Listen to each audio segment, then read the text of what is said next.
Pažintis su Linux operacinės sistemos Ubuntu distribucija. Taip atrodo prisijungimo langas. Spaudžiam šitą langelį ir suvedam savo vartotojo vardą bei slaptažodį, tik tai tada galėsim prisijungti prie operacinės sistemos aplinkos. Kokias nuostatas mes galim keisti? Mes galim prieš prisijungdami keisti kalbą. Sakykime, jeigu standartiškai yra suinstaliuota kaip šitame kompiuteryje Ubuntu valdymas lietuvių kalba, o vartotojas nori dirbti kitą kalbą, jis gali pasirinkti anglų. Šitame kompiuteryje galimybė tik tai anglų ir lietuvių kalbos. Bet yra Ubuntu galimybė ir kitas kalbas, bet jas reikia per valdymo skydelį įsidėti. Tai sakykime, pas mumis Lietuvoje populiariausia būtų arba angliškai dirbti, arba lietuviškai. Taigi mes palikim lietuviškai ir dirbkim lietuviškai. Taip, prisijungimo vardas yra stud, slaptažodis 6 žvaigždutės. Slaptažodis yra pateikiamas prisijungimo informacijai.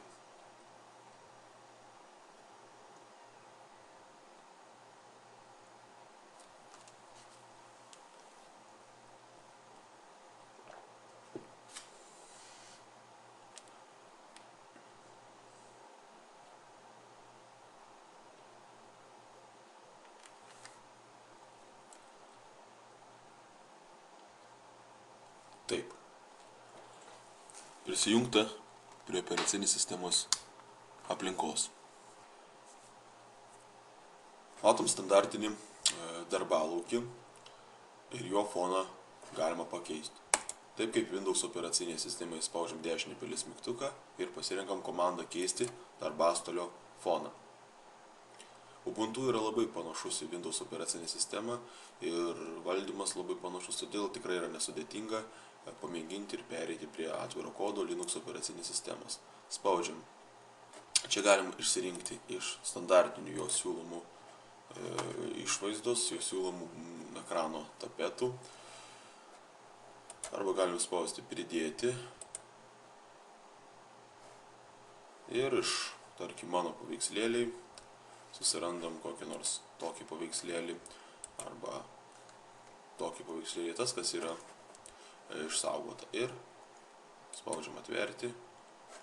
Tada galima pasirinkti. Taip, stilius gali būti išklotas, taip kaip Windows'uose kaip buvo. Irgi galima tai padaryti, galima padidinti, tai būtent vienas didelis ir daug ryškesnis. Galima padaryti centruotą. Taip, galima ištemptą. Ir galima per visą ekraną. Geriausia tikriausiai yra rinktis per visą ekraną. Yra temos. Keletą temų turi ir Ubuntu. Kaip atrodys pati jo išvaizda ir ekrano langų spalvos. Taip, galima standartinius šriftus keisti ir tam tikrus vaizdo efektus. Bet vėlgi tai reikėtų vertinti techninės įrangos galimybės, nes kuo daugiau efektų, tuo lėčiau kompiuteris dirbs. Spaudžiam užverti. Taip, mūsų ekrano išvaizda pakeista. Kiti valdymo įrankiai yra sistema, nustatymai ir mes galim nustatyti, pavyzdžiui, ekranas pasirinkę ekrano skiriamąją gebą. Skleistinės dažnį galima jį pasukioti. Galima nustatyti ekrano užsklandą. O čia yra efektai, kokius galima pasirinkti, kiek laiko laikyti kompiuterių neveiksniu, reiškia kiek laukti, iki kol ekrano užsklanda pasirodys ir spaudžiam užverti. Taip. Klaviatūros nustatymai, langų nustatymai ir tinklo nustatymai, viskas yra sistema ir nustatymai. Taip, dabar kas dar? Programos laukelyje, programos meniu yra sudėtos pagal kategoriją visos programos, kurios yra suinstaliuojamos kartu su Ubuntu operacinė sistema. Kadangi tai yra atviro kodo operacinė sistema, todėl labai daug atviro kodo programų, kaip OpenOffice'as, suinstaliuojama kartu su operacinė sistema. Todėl vartotojui yra patogu, nebereikia nieko ieškoti, nieko instaliuoti, taip kaip Windows atveju. Iš tikrųjų, čia jau minimaliai vartotojui paruoštas kompiuteris su pagrindiniam reikalingom programom. Vietos. Vietose yra galimybė prieiti taip prie atminties įrenginių, taip kaip būtų My Computer Windows operacinėje sistemoje. Namų katalogas, darbastalis, dokumentai, muzika, paveikslėliai. Čia yra tie standartiniai vartotojų katalogai, į kuriuos tiesiogiai galima prieiti paspaudus čia. Galima prie tinklo resursų, failų paieška, o kompiuteris yra kompiuteryje pateikima prieimas prie failo sistemos. Tai yra galima įsivaizduoti kaip C diskas, jeigu būtų daugiau, tai būtų visi kiti diskai. Ir čia yra visas katalogų sąrašas, kas yra šakninėme disko, reiškės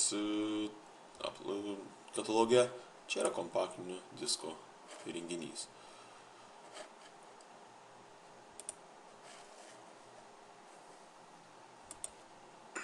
Kaip įdiegti programas? Yra programos įdiegti, pašalinti. Operacinė sistema pateikia sąrašą, kokių programų galima lengvai įdiegti į operacinę sistemą ir kokiamis programomis galima papildyti. Čia yra kategorijos. Accessories, Education, Games, Internet, reiškia visos kategorijos arba galima pasirinkti visi. Tai reiškia, tada čia bus vaizduojamas ne pagal kategorijas, o visos programos, kokios nėra įdiegtos ir gali būti įdiegtos. Tos programos, kurios yra įdiegtos, yra pažymėtos. Todėl, jeigu norim jas išdiegti, mes galim, naudodami šitą būtent įrankį ir išinstaliuoti. Tai tarkim, mes galime suinstaliuoti kokį nors, tarkim, žaidimą, kad būtų greičiau ir paprasčiau, pavyzdžiui, Bomber žaidimą. Tai pažymim, kad norim tą programą suinstaliuoti, spaudžiam Apply Changes mygtuką. Taip, dar kartelį mes turim pritaikyti paspaus, patvirtinti, kad mes renkamės tos programos instaliavimo. Čia būtų visų programų, kurias norim instaliuoti sąrašas. Reikia įvesti slaptažodį. Vedam tą slaptažodį, kokį vedėm prisijungdami, nes tas vartotojas tut yra administratorius. Ir spaudžiam mygtuką gerai.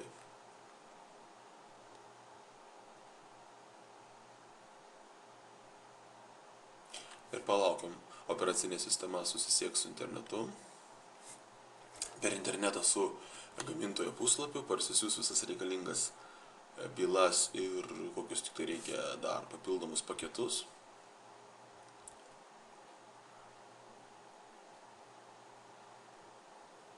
Ir automatiškai įdiegs. Vartotojui nieko daugiau spausti nereikia. Iš tikrųjų yra labai geras diegimo įrankis skirtas būtent Ubuntu operaciniai sistemai, tam, kad palengvinti vartotojui darbą, diegiant ir išdiegiant programas.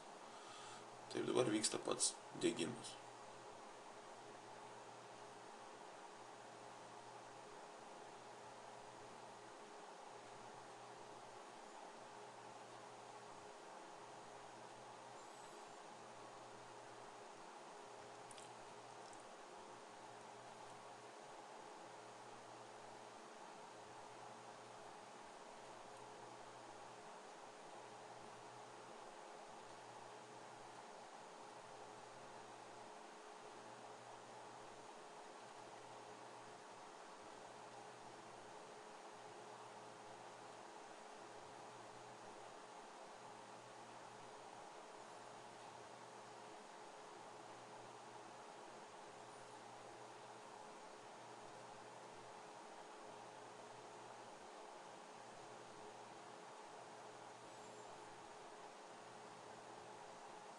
Diegimas programos Bomber baigtas. Mes galim iš karto dėkti kitą programą arba užverti. Taip, žiūrim programos, žaidimai ir mes instaliavom Bomber. O šita programa būtent jau įdėkta. Ką reikia daryti, jeigu mes norim kažkokios tai programos, kurios nėra šitame programų sąraše? Pavyzdžiui, populiariausia pokalbio programa yra Skype. Jos čia prie interneto nėra.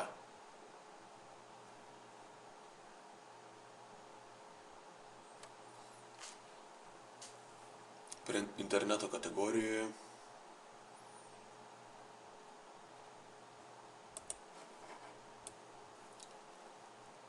nemato. Todėl reikia ją parsisiųsti iš gamintojo puslapio. Spaudžiam naršyklę. Standartiškai yra įdiegta Firefox naršyklė į šitą operacinę sistemą.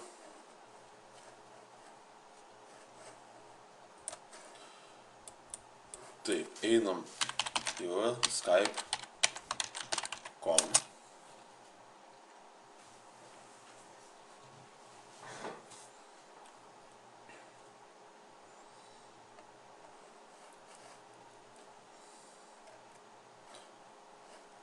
Taip, spaudžiam Get Skype. Kadangi Skype puslapį yra nustatyta, kad pagal kokią operacinę sistemą, požymis pagal kokią operacinę sistemą jungiasi vartotojas, į tą parsisiuntimo puslapį reikia automatiškai nukreipti. Dabar automatiškai nukreipia į Linux. Lygiai taip pat mes Get Skype būtumėm galėję pasirinkti dešinėje, kad mes norim Linux operaciniam sistemam. Taip. Spaudžiam Download Now ir regim, kokiom operaciniam sistemom Linux operacinių sistemų distribucijom yra pritaikytas Skype. Mes naudojam Ubuntu operacinę sistemą, lygiai taip pat galima pritaikyti Debianui, Fedorai, OpenSUSE ir tam tikriem kitiem, kuriem reikės daugiau konfigūravimo priemonių. Todėl, kadangi mes naudojam Ubuntu, todėl spaudžiam, aišku, mes naudojam 32 bitų versiją dabar demonstracijai, spaudžiam Ubuntu 32 bit. Taip. Spaudžiam taip, kad parsisiųsti, palaukiam, kol bus parsiųstas deb paketas, būtent Ubuntu, kadangi jis yra kilęs iš Debian Linux operacinių sistemų šeimos, palaiko instaliacinius paketus plėtinių deb, todėl galima naudoti daugelį Debian skirtų programų, būtent Ubuntu operaciniai sistemoje. Svarbu, kad būtų plėtinys deb ir tas paketas būtų sutvarkytas kaip deb plėtinys. Taip, du kartus paspaudžiam ant jo, atsidaro programos diegiklės langas. Čia yra panašiai kaip Windows'ų atveju, 2 kartus paspaudi, taip, ir čia galima paskaityti, ką mes instaliuosim, kokius failus, ir tiesiog spausti įdiegti paketą. Spaudžiam įdiegti paketą ir palaukim, kol operacinė sistema įdiegs ką tik parsiųstą paketą Skype. Vėlgi reikia įvesti administratoriaus slaptažodį, nes kad ir nesvarbu, kad dirba administratorius prisijungęs, bet Linux yra iš karto padarytas saugumas toksai, kad daugelį veiksmų reikia visada patvirtinti administratoriaus slaptažodžio įvedimu.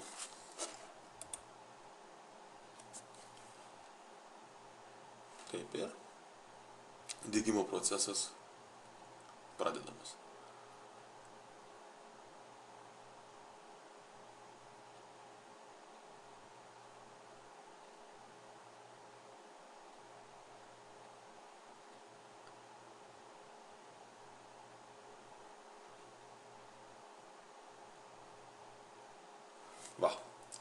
Installations finished reiškia, kad programa Skype sėkmingai įdiegta. Spaudžiam užverti. Galim uždaryti. Ir stebim, kad prie interneto programų kategorijoje internet atsirado Skype programa. Ir ją galim pasileisti lygiai taip pat kaip ir Windows operacinėje sistemoje. Galim pasirinkti kalbą.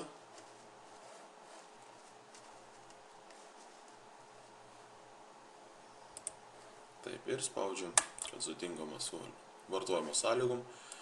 Ir prisijungimo vardas, slaptažodis. Ir galėsim naudoti Skype programą Linux operacinėje sistemoje.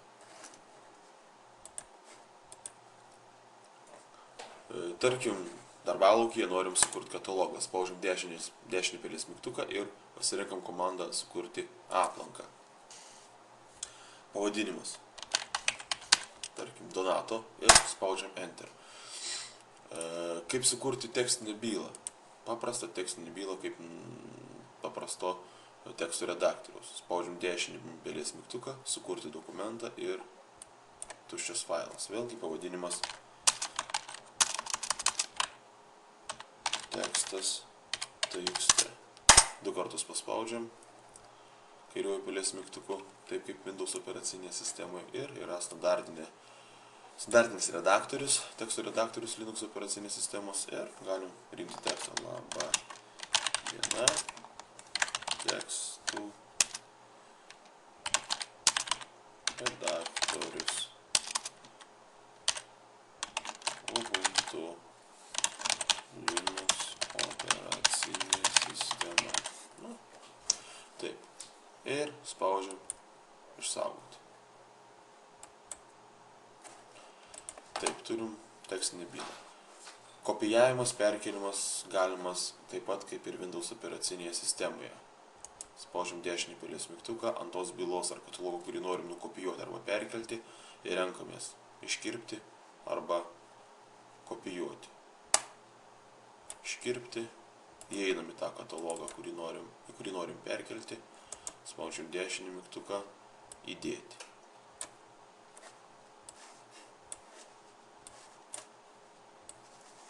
Čia nebėra. Pavyzdžiui, Skype'u galim lygiai taip pat kopijuoti ir įdėti.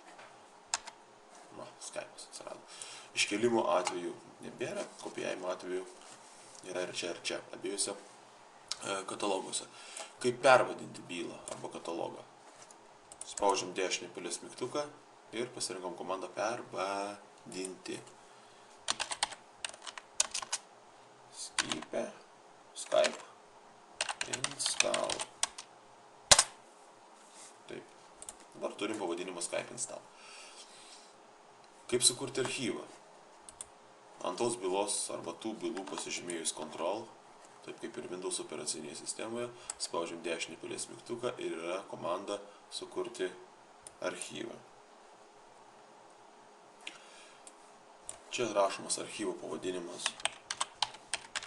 Archyvas, nurodoma vieta, kur jis bus saugomas. Galima saugoti Donato kataloge esančiame darbalaukyje. Galima sukurti slaptažodį to archyvo. Taip, pasirenkam plėtinį. Ar jis bus tar.gz standartinis Linux archyvo plėtinys, arba galima tar, zip, kad atidarytų Windows operacinės sistemos archyvatoriai. Ir spaudžiam sukurti.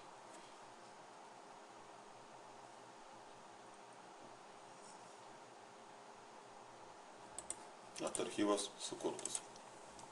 Dešinis pelės mygtukas išskleisti čia. Būtent naudojant šią komandą galima archyvą, bet kokį archyvą išskleisti. Kaip ištrinti bylas? Pažymėti ir paspausti delete klavišą klaviatūroje arba dešinį mygtuką ir perkelti į šiukšlinę.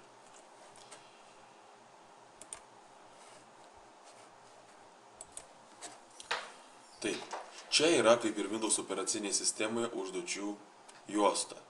Tai yra užduočių juosta yra čia, o čia yra start meniu juosta, tik tiek, kad jinai yra didesnė. Kaip pakeisti start juostos padėtį? Spaudžiam dešinį pelės mygtuką, pasirenkam komandą savybės. Ir galima pasirinkti, ar bus šita juosta viršuje, apačioje, galima kairėje, matot, galima dešinėje.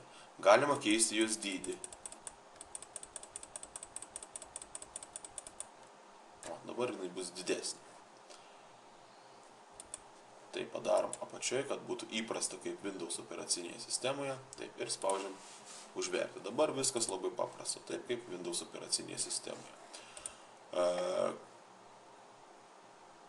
Kaip įtraukti į šitą skydelį, į šitą juostą kažkokią tai programą, kuri būtų galima ją paleisti kaip Windows'uose paspaudus čia, o ne ieškant per programos kažkur. Tai tarkim nueinam į programos, matom Skype ir norim Skype'ą įsidėti į šitą juostą. Spaudžiam dešinį pelės mygtuką, įdėti šį leistuką į skydelį. Tokią komandą reikia paspausti. Ir matot, labai paprastai atsirado Skype paleidžiamojo failo, reiškia šaukinys, nuoroda, šortkutas, kitaip tariant, šitame skydelėje. Kaip pašalinti? Dešinį mygtuką ant tos programėlės ikonos, kurią norim pašalinti ir spaudžiam pašalinti iš skydelio. Dabar turim skydelę tik tai Firefox naršyklę ir Skype programą. Linuxo savybė yra tokia, kad jinai turi keletą darbalaukių. Tai vienu metu mes galim dirbti keliuose darbalaukiuose. Standartiškai yra 2.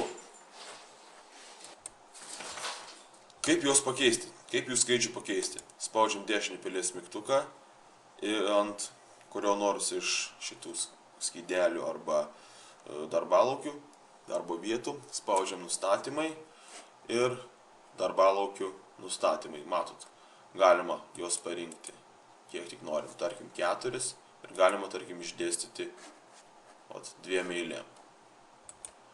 Ir spausti užverti. Dabar bus 4 darbalaukiai.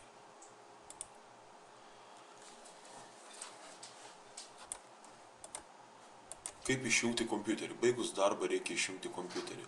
Spaudžiam ant vartotojo vardo, kuris yra prisijungęs, šiuo atveju studentas, ir